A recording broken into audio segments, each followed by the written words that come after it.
देश में कांग्रेस पार्टी से जहां भारतीय जनता पार्टी और उसके सहयोगी दल सियासी लड़ाई लड़ते हैं, वहीं उत्तर प्रदेश में कांग्रेस पार्टी और उसके सबसे बड़े चेहरे राहुल गांधी, सोनिया गांधी से अगर कोई सियासी लिहाज से चुनावी मैदान में उतरता हो या सियासी चुनौती देता हो, वो चेहरा है दिनेश प्रताप सिंह। उत्तर प्रदेश सरकार में मंत्री हैं और रायबरेली से कई बार वो सोनिया गांधी, राहुल गांधी के खिलाफ चुनावी मैदान में उतर चुके हैं और सम्मानजनक वोट भी पा चुके हैं। यानी कि आसान राह राहुल गांधी और सोनिया गांधी की दिनेश प्रताप सिंह के सामने नहीं रही। हमारे साथ में बात करने के लिए वो शख्सियत मौजूद है। दिनेश प्रताप जी, स्वागत है आपका। नमस्कार। सोनिया गांधी और राहुल गांधी के सामने आप चुनावी मैदान में उतरते हैं, ये नहीं लगता है कि राजनीतिक रूप से नफा नुकसान का डर नहीं रहता? इतने बड़े चेहरे हैं वो। राजनीति में नफा नुकसान देख करके नहीं की जाती है,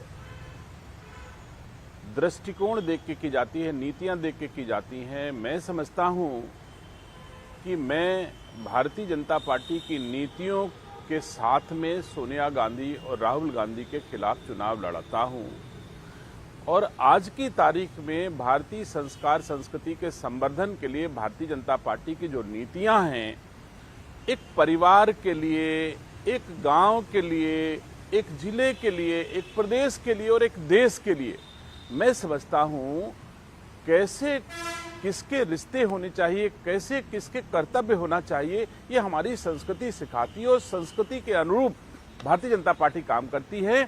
इसलिए भारतीय जनता पार्टी का आशीर्वाद लेकर के मैं जब सोनिया गांधी, राहुल गांधी से लड़ता हूं तो मुझे सोनिया गांधी, राहुल गांधी का कद बहुत छोटा दिखाई पड़ता है। भले ही हार जीत क्या होती है मुझे नहीं पता है, लेकिन मुझे भरोसा है कि एक दिन मैं इस गांधी परिवार को रायबरेली से विदा जरूर करूंगा। ये जज्बा हमारे मन में है और इसको लेकर के, जैसे आपका सवाल है, हानि हो या लाभ हो, इसकी मुझे चिंता नहीं है। मुझे बहुत सारी, आपने इस दिशा में मुझसे बोलना नहीं था, लेकिन आपने जब हानि लाभ की बात कही तो मुझे तो बहुत सारी धमकियां मिलती है कि आने दीजिए कांग्रेस की सरकार, आपको जेल में होंगे। मुझे इससे भी कोई चिंता नहीं है और अगर मैं कोई गलत काम करूं तो मुझे जेल में होना भी चाहिए और सही काम करने के बाद अगर किसी को जेल भेजा जाता है तो राजनीतिक व्यक्ति को हर दिन तैयार रहना चाहिए कि जनता की सेवा के बदले अगर जेल भी जाना पड़े तो हंसते हंसते जाए, क्योंकि ये हर राजनीतिक व्यक्ति का धर्म होता है। जी, गांधी परिवार की आपने बात की, कांग्रेस पार्टी में आप रहे हैं खुद भी, क्या वजह रही कि कांग्रेस पार्टी का आपने साथ छोड़ा, आप कांग्रेस पार्टी से अलग हुए? वो कौन सी वजह रही? देखिए, मैं प्लान करके ना कांग्रेस में गया हूं और ना भारतीय जनता पार्टी में गया हूं। मैंने दोनों दलों के ज्वाइन करने की परिस्थितियां थीं। मैंने लक्ष्य करके ना कांग्रेस ज्वाइन किया है, लाभ हानि देख करके ना कांग्रेस ज्वाइन किया है और ना ही भारतीय जनता पार्टी ज्वाइन किया। मेरे सामने जैसे जैसे परिस्थितियां आती गईं वैसे हम निर्णय लिए। कांग्रेस पार्टी का एक प्रत्याशी को जरूरत थी और उन्होंने एक प्रत्याशी 2010 में लोकल बॉडी के विधान परिषद के लिए तय कर लिया। तो मैंने अपने को निर्दलीय प्रत्याशी के रूप में लड़ने के लिए रायबरेली से मान लिया कि मुझे निर्दलीय चुनाव लड़ना है और जीतना है। चुनाव लड़ना ही लड़ना था, लड़ना ही है। तो जो प्रत्याशी कांग्रेस ने चयन किया था वो कांग्रेस का प्रत्याशी उस समय बहुजन समाज पार्टी में चला गया, क्योंकि बहुजन समाज पार्टी की सरकार थी और माना जाता है कि लोकल बॉडी का चुनाव बहुजन जो सत्ता में होते उनका चुनाव होता, ऐसा माना जाता है। तो उस लोभ में कांग्रेस का प्रत्याशी जिसको उनको चुनाव लड़ाना था बसपा ज्वाइन करने के बाद और मुझे निर्दलीय लड़ना था, तो कांग्रेस के लोग मेरे पास आए और उन्होंने कहा कि अगर आप कांग्रेस से लड़ना चाहते हो तो हम आपको अपना प्रत्याशी बना के लड़ाएं। इस पर मैंने निर्णय लिया कि ठीक है, निर्दलीय लड़ने से अच्छा है कि एक पार्टी का सिंबल होगा, मैं उससे चुनाव लड़ूं। और मैंने कांग्रेस के प्रत्याशी के रूप में चुनाव लड़ा। बहुजन समाज पार्टी की सरकार उत्तर प्रदेश सरकार में थी, कुल 36 लोकल बॉडी की सीटें होती हैं। 34 सीटों पर बहुजन समाज पार्टी जीती थी। केवल 2 सत्ता के खिलाफ जीतने वाले थे, जिसमें एक मैं रायबरेली से था और एक और थे। तो इस प्रकार हमने कांग्रेस पार्टी कोई टारगेट करके मैंने ज्वाइन नहीं किया। इसी भांति बिल्कुल वो परिस्थितियों बस हाँ, की एक स्थिति ऐसी बन गई थी। इसी भांति भारतीय जनता पार्टी भी मैंने ज्वाइन किया। मैं कांग्रेस में था, मुझे भारतीय जनता पार्टी ज्वाइन करने का कोई मेरे मन में न तो भाव था, ना मैंने कोई लक्ष्य बनाया था मुझे भारतीय जनता पार्टी ज्वाइन करना है।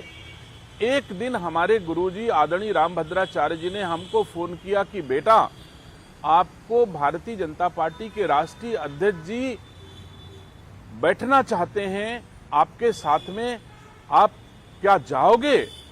हमने कहा गुरुजी आपका आदेश होगा तो गुरु का आदेश हमारी संस्कृति में सर्वोच्च, में चला जाऊंगा मिलने के लिए, मुझे कोई दिक्कत नहीं है। उनका आदेश मान करके मैं उनसे मिलने गया। उस समय आदरणीय गृह मंत्री जी राष्ट्रीय अध्यक्ष थे। उनके बीच में हमारी कुछ बातचीत हुई। अब इस बातचीत को लोग बहुत सारे अलग अलग तर्क से लेते हैं, लेकिन ये सच्चाई है कि मैं अपनी तरफ से अपना फायदा नफा नुकसान सोच करके भारतीय जनता पार्टी की चौखट पे नहीं गया था।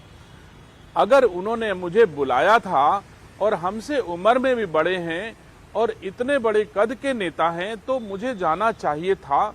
मैं गया और वहां पर जो भी चर्चा हुई उसके बाद, मैं अब चर्चा के अंश को मैं सार्वजनिक नहीं करूंगा, लेकिन ये सच्चाई है कि मैं उस समय पढ़ता भी था और समझता भी था कि इस देश में कोई एक बहादुर नेता है, एक कोई शेर है राजनीति में, तो वो आदरणीय अमित शाह जी हैं और उनका सहज ही हमको आशीर्वाद मिल रहा है, तो इसे हमको किसी दशा में छोड़ना नहीं चाहिए।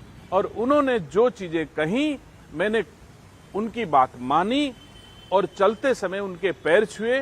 मैंने कहा आज से आप हमारे नेता और मैं आपका कार्यकर्ता, बिना लोभ मोह के मैं आपके साथ अपना जीवन गुजार दूंगा, चाहे हानि हो चाहे लाभ हो। और ये कहने के बाद मैं चलाया।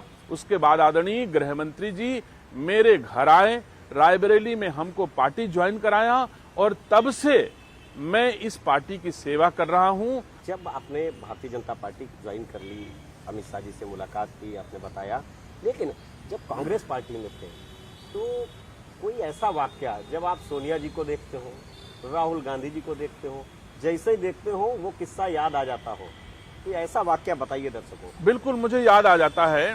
राहुल गांधी जी को कांग्रेस पार्टी का राष्ट्रीय अध्यक्ष बनाया गया तो मैं उस कार्यक्रम में सामने बैठा हुआ था और मंच पर श्रीमती सोनिया गांधी जी, एंटनी जी, दिग्विजय सिंह जी, ऐसे बड़े बड़े नेता जितने उस समय के कालखंड के रहे सब बैठे थे।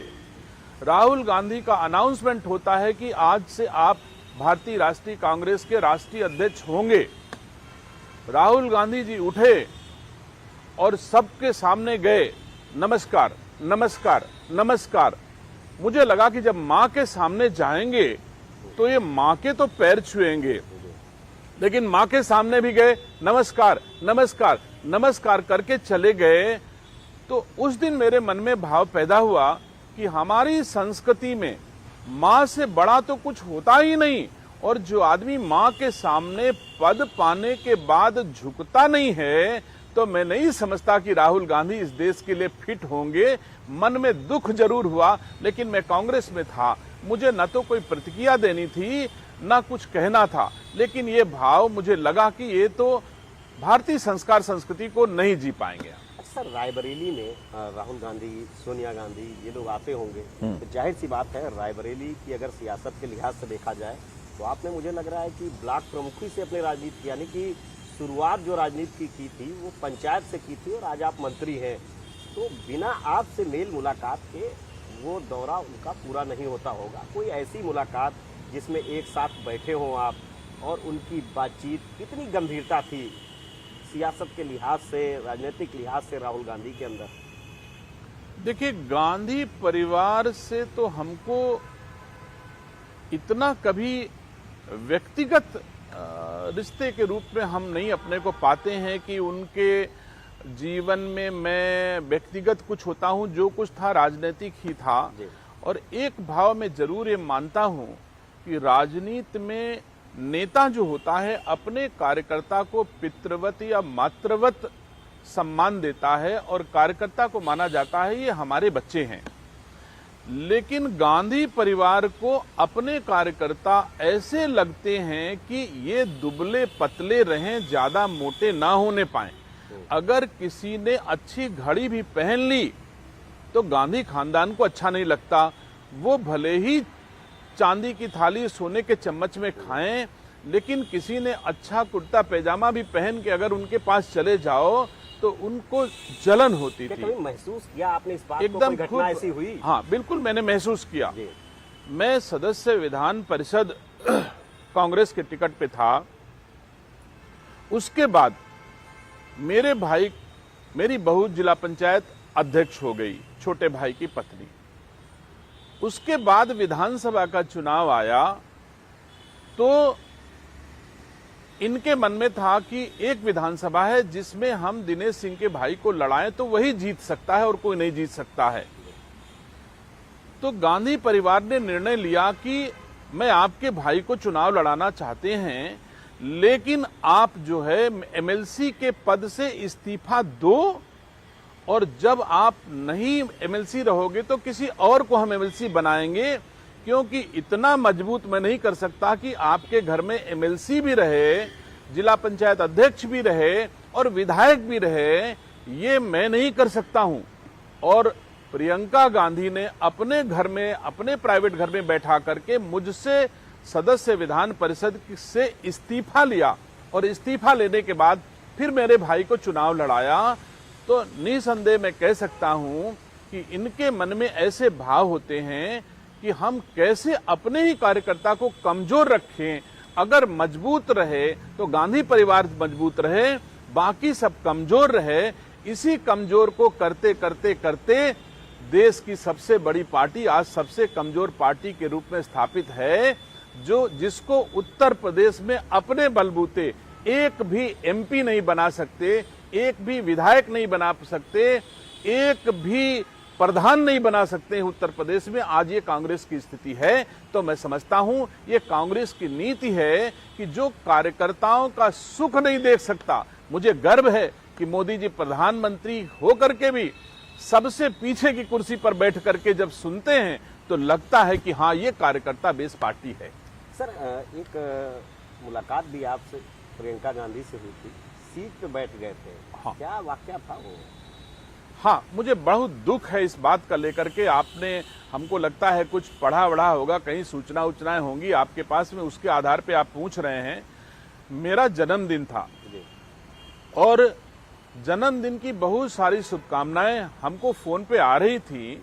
मुझे उनके बदले धन्यवाद लिखना होता है सब कोई। तो मैं एक सीट पर बैठ करके, जो एग्जिट रो होती है उसकी सी सीट पर मैं बैठा था, और उसके बगल वाली 3 सीटें खाली थी, और 20 सीट पर एक पेशेंट बैठा था जो पूरा बेल्ट लगाया था पूरे पेट पे, और वो हाँफ रहा था। तो मैंने तब तक तो इंतजार किया कि अब कोई नहीं आएगा, ऐसा महसूस हुआ। तो मैंने उसके कंधे पे हाथ रखा कि भैया मैं उस पे चला जाता हूं, खाली है, और आप पूरे पर आराम से बैठ जाइए। तो वो पूरे पर बैठ गया खाली होकर के, और मैं बगल की सीट पे चला गया, और फिर मैं अपने फोन पे बधाई देने में व्यस्त हो गया। इतने में एक आवाज आती है, तुम मेरी सीट नहीं ले सकते हो। तो मैंने देखा कि ये तो प्रियंका गांधी हैं, और फोन से अपने को मुख करके और खड़ा होकर के दोनों हाथ जोड़ करके मैंने प्रणाम किया। जेपीएस राठौर जी हमारे साथ मंत्री हैं, वो भी उसी मेरे साथ ही ट्रेवल कर रहे थे सेम जहाज पे, वो साक्षी हैं। अब आग बबूला हो गई। मैं अपनी बात मैंने कहा कि मैं उस पेशेंट को लेकर के इधर बैठ गया था, मुझे पता नहीं था ये आपकी सीट है, अब मैं अपनी सीट पे चला जाता हूं। तो फिर उन्होंने दोहराया तुम्हारी हैसियत नहीं मेरी सीट ले सकते हो। तो मैंने कहा मैं तुम्हारी सीट लेके रहूंगा, आप चिंता मत करिए। और मैं शपथ लेता हूं कि अगर ईश्वर ने साथ दिया, प्रियंका गांधी लड़ने आई नहीं है रायबरेली से, तो मुझे खुशी है कि उनके मन में दिनेश सिंह का भय था कि मेरा पहला चुनाव है, दिनेश सिंह मुझे हरा देगा, इसलिए प्रियंका गांधी चुनाव लड़ने रायबरेली से नहीं आई। राहुल गांधी की भी हिम्मत नहीं पड़ रही थी, भले ही बहुत वोटों से जीते हैं, इसमें कोई दो राय नहीं है, लेकिन राहुल गांधी की भी हिम्मत रायबरेली से चुनाव लड़ने की नहीं थी, क्योंकि उनकी मां भी हमसे अल्लाह अल्लाह करके जीत के किसी तरह से गई हैं, बहुत थोड़े वोटों से। अल्लाह अल्लाह क्या है? तो ये मानते रहे होंगे कि दिनेश सिंह बहुत मेहनती आदमी है, परिश्रमी आदमी है, गांव गली का आदमी है, लोगों के सुख दुख में गलियों में घूमता रहता है। एक दिन में 140 शादी ब्याह में हम पांचों भाई मिलकर के निमंत्रण करते हैं, और किसी को दुख पड़ता है तो खड़े रहते हैं। तो वो आसमान है, हम जमीन हैं। हमसे लड़ने की हैसियत राहुल गांधी की भी नहीं थी। और ये पूरे देश ने देखा कि जब राहुल गांधी जब वोट पड़ रहा था, तो भी राहुल गांधी गलियों गलियों में बूथ बूथ पर घूम रहे थे। ये दिनेश सिंह की ताकत थी। भले ही खटाखट के नाम पर अथवा जो भी परिस्थितियां उत्पन्न हुई उसमें पूरा देश प्रभावित हुआ, पूरा उत्तर प्रदेश प्रभावित हुआ, उसी में हमारा भी चुनाव प्रभावित हुआ। और असली जीत तो राहुल गांधी जी के 4 दलों के प्रत्याशी के रूप में लड़ते थे। सोनिया गांधी भी 4 दलों के प्रत्याशी के रूप में लड़ती हैं। सपा, बसपा, कांग्रेस, अपना दल कृष्णा पटेल, 4 पार्टी से सोनिया गांधी लड़ी हैं, और मैं भारतीय जनता पार्टी के प्रत्याशी के साथ लड़ा हूं। अगर एक पार्टी का वोट निकाल दो तो सोनिया गांधी भी हमसे हार जाती हैं, और एक पार्टी का वोट अगर राहुल गांधी से निकाल दो तो राहुल गांधी जी मुझसे हार जाते हैं। तो आकलन राहुल गांधी और प्रियंका गांधी का गड़बड़ नहीं था, उनका आकलन सही था कि रायबरेली में इस बार दिनेश सिंह को हराना राहुल गांधी प्रियंका गांधी के लिए कठिन होगा, इसलिए दोनों लोग लड़ना नहीं चाहते थे। लेकिन उत्तर प्रदेश के कुछ दूसरे दल के राजनीतिक लोगों के दबाव में उनको चुनाव लड़ना पड़ा, और अंतिम दिवस में उन्होंने कहा मैं चुनाव लड़ूंगा। यहां के कुछ राजनीतिक दल इस बात पर कह रहे थे कि अगर आप चुनाव नहीं लड़ोगे तो ये होगा कि आप पलायन कर गए, भले ही लड़ जाओ हार जाओगे, लेकिन उत्तर प्रदेश में कांग्रेस का, गांधी परिवार का कोई आदमी लड़ता दिखाई पड़े। इसी दबाव में राहुल गांधी ने दिया, नहीं तो राहुल गांधी ने सिंबल एक आदमी को दे दिया था, वो नामांकन करने कांग्रेस पार्टी से जा रहा था। राहुल गांधी की हिम्मत दिनेश सिंह से लड़ने की नहीं पड़ रही थी। इसके लिए मैं रायबरेली की जनता को धन्यवाद देता हूं, जो हमारी शक्ति है। मैं धन्यवाद देता हूं देश के गृह मंत्री जी को कि वो एक बहादुर आदमी हैं, जिनका आशीर्वाद मेरे साथ है। और मुझे गर्व है आज, ये सही है कि मोदी जी सर्वमान्य नेता हैं। मोदी जी को देश में किसी भी जाति वर्ग में बांटकर कभी आज तक नहीं देखा गया। उनकी छवि दुनिया में सर्वोच्च स्थान पर है।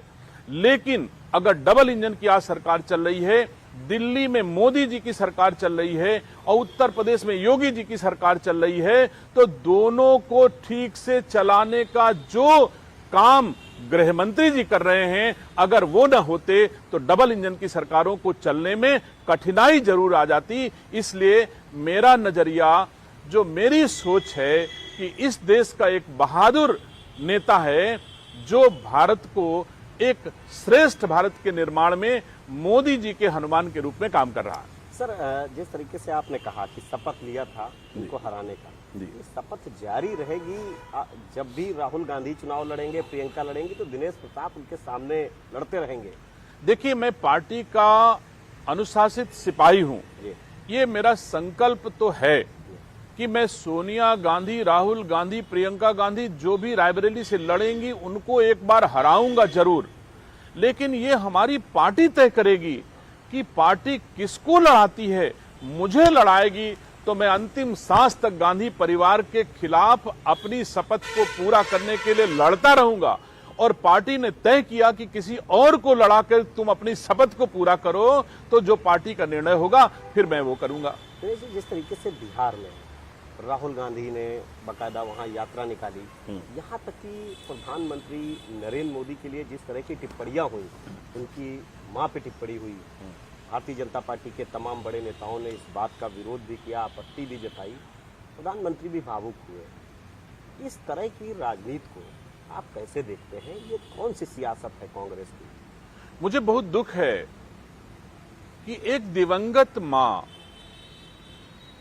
जो इस संसार को छोड़ के चली गई, और हम लोग तो उनको देवता मानते जो यहां से चले जाते हैं, और सौभाग्य से इस समय हम पितृपक्ष में आपके साथ बैठे हुए हैं, और इस समय तो हम लोग देवता मान के अपने पितरों को आमंत्रित करके उनको पानी देते हैं, सम्मान देते हैं, उनके प्रति आदर का भाव प्रकट करते हैं।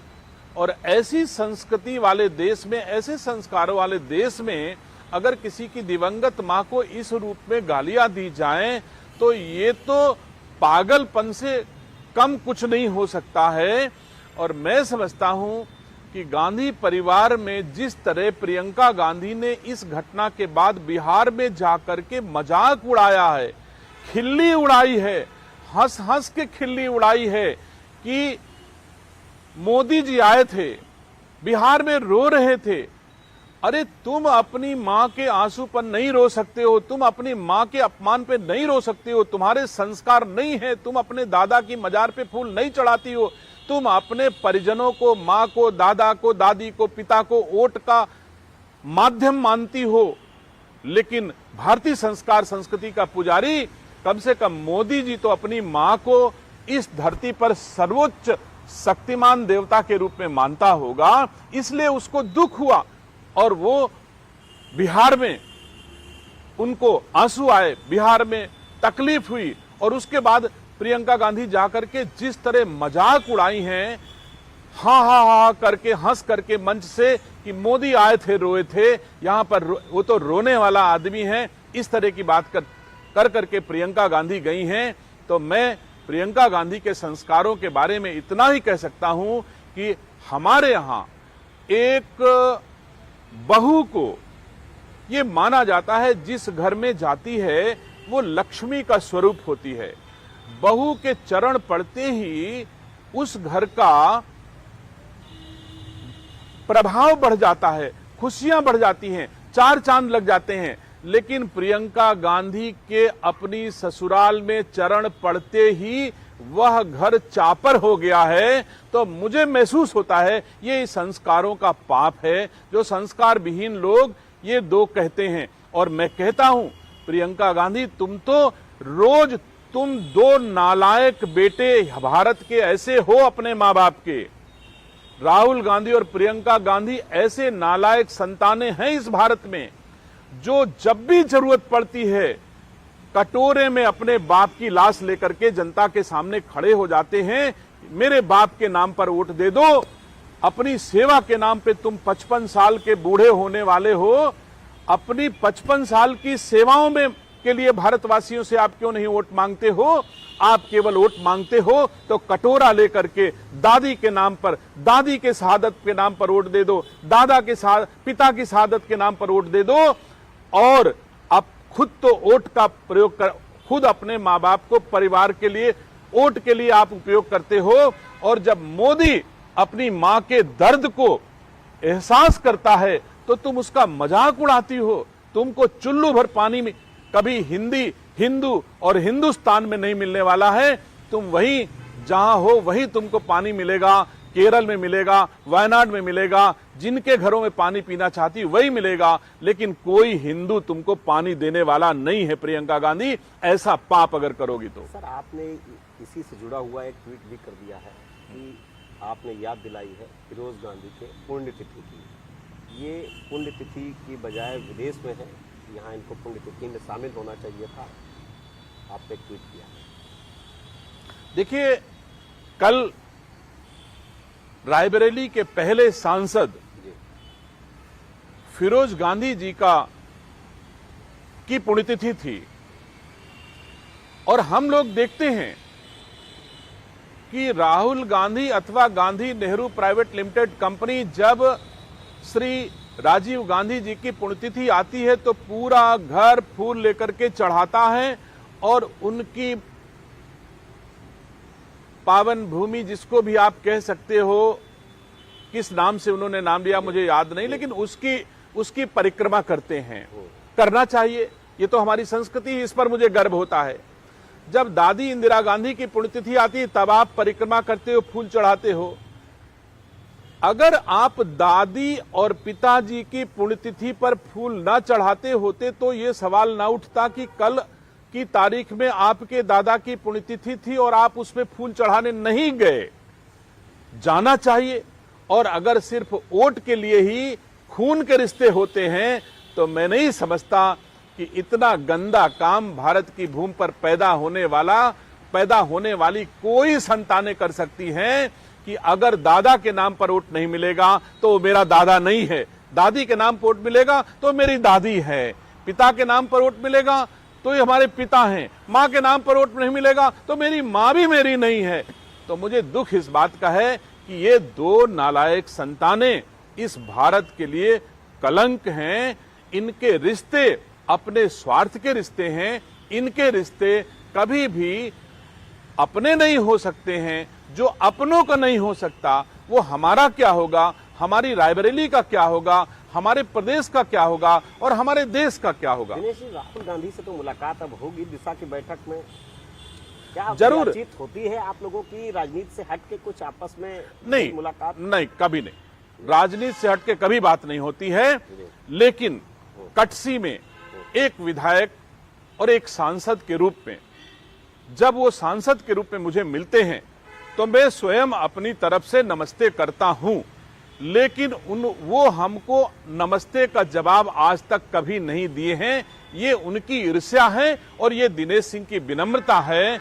उम्र में मैं उनसे साल 2 साल बड़ा हूं, लेकिन पद में वो हमसे बड़े हैं, सांसद हैं, नेता प्रतिपक्ष हैं। नेता प्रतिपक्ष को कैबिनेट मंत्री का दर्जा होता है।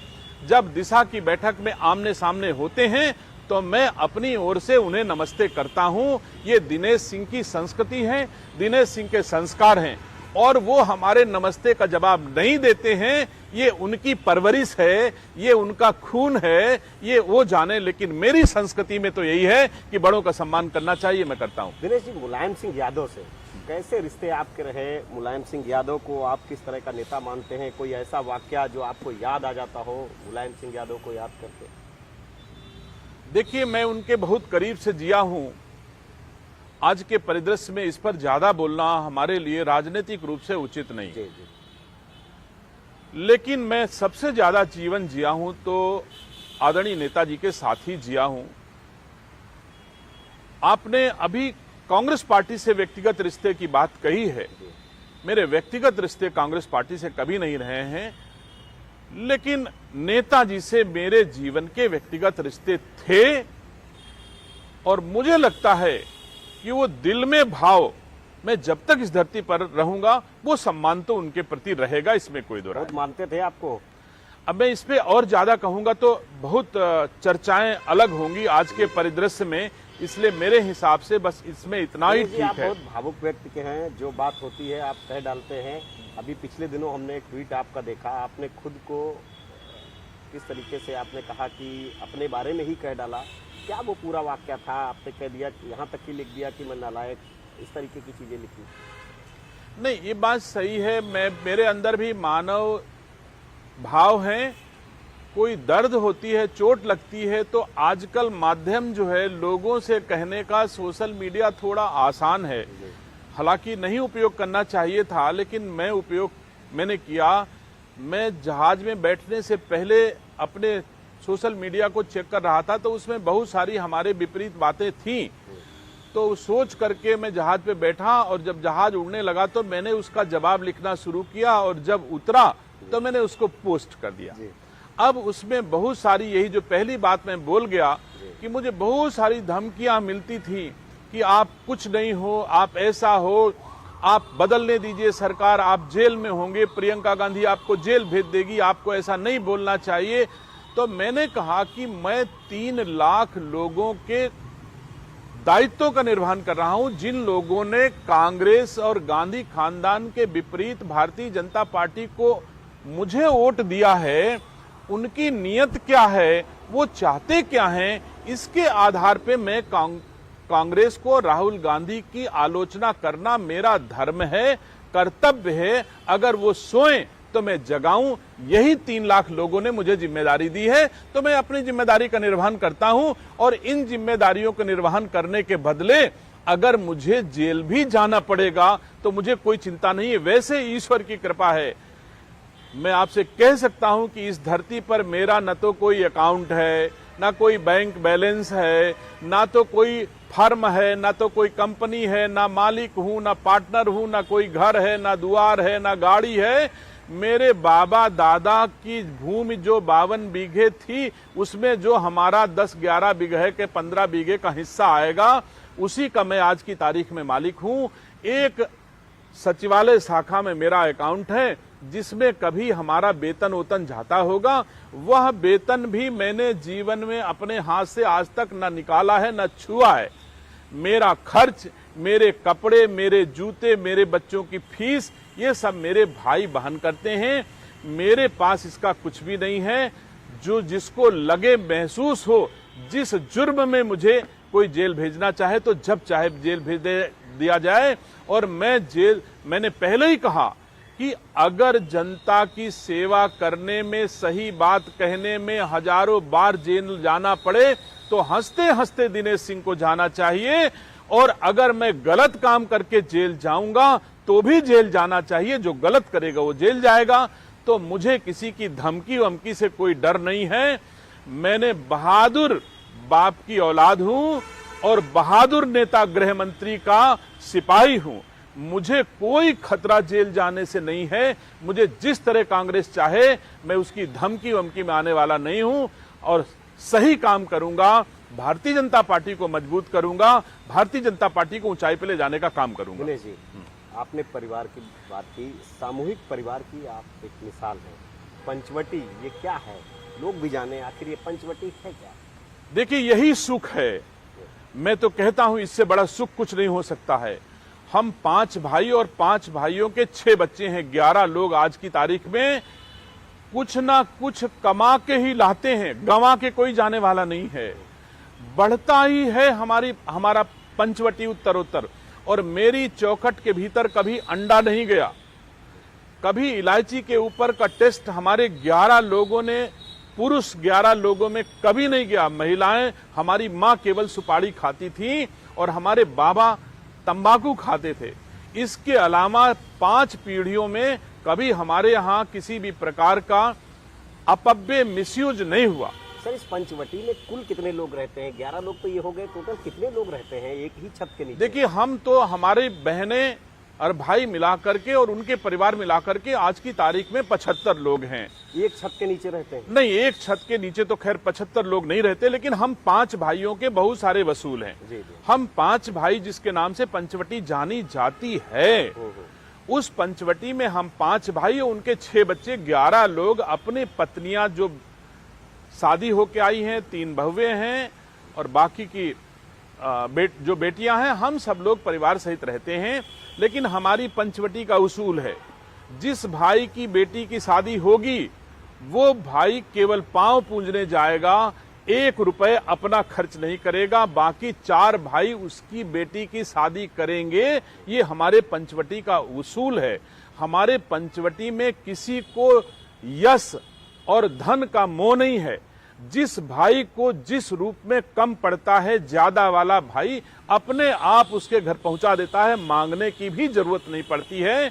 तो इस प्रकार हम 5 भाई और 6 बच्चे, 11 लोग मिलकर के भारतीय संस्कार संस्कृति के अनुरूप अपने माता पिता की छत्र छाया में परिवार को चलाते हैं और भारतीय जनता पार्टी के नेतृत्व में भारतीय जनता पार्टी में काम करते हैं, भारतीय संस्कार संस्कृति के अनुरूप। इसलिए पंचवटी हमेशा 10 जनपद पर भारी पड़ती है, क्योंकि वो संस्कार संस्कृति विहीन परिवार है और पंचवटी संस्कार संस्कृति के साथ जीता है और भारत में संस्कार संस्कृति का महत्व सर्वाधिक है। सर, अंतिम सवाल है, वो ये है कि विधानसभा का चुनाव 2027 में इस बार देखा जा रहा है कि रायबरेली में चाहे वो मनोज पांडे हो, वो भी भारतीय जनता पार्टी में एक तरह से आ गए, अदिति सिंह है ही है। किस तरह की स्थिति देखते हैं आप? देखिए, सभी दलों में और सभी जिलों में राजनीतिक लोगों के भीतर थोड़ा थोड़ा मनभेद होता ही है। जहां चार बर्तन होते हैं वहां खटकते हैं। लेकिन मैं सार्वजनिक रूप से कहता हूं, हमको तो विधानसभा के चुनाव के बाद हमारा एमएलसी का चुनाव आएगा। चाहे जितना मनभेद होगा, जिसको भी भारतीय जनता पार्टी टिकट देकर के हमारी रायबरेली की 6 सीट पर भेजेगी, तन मन धन से 6 लोगों को जिताने का प्रयास करूंगा। 6 सीटों पर कमल खिला करके फिर से भारतीय जनता पार्टी की सरकार बनाने का मेरा प्रयास होगा। इसमें कोई दुविधा नहीं है।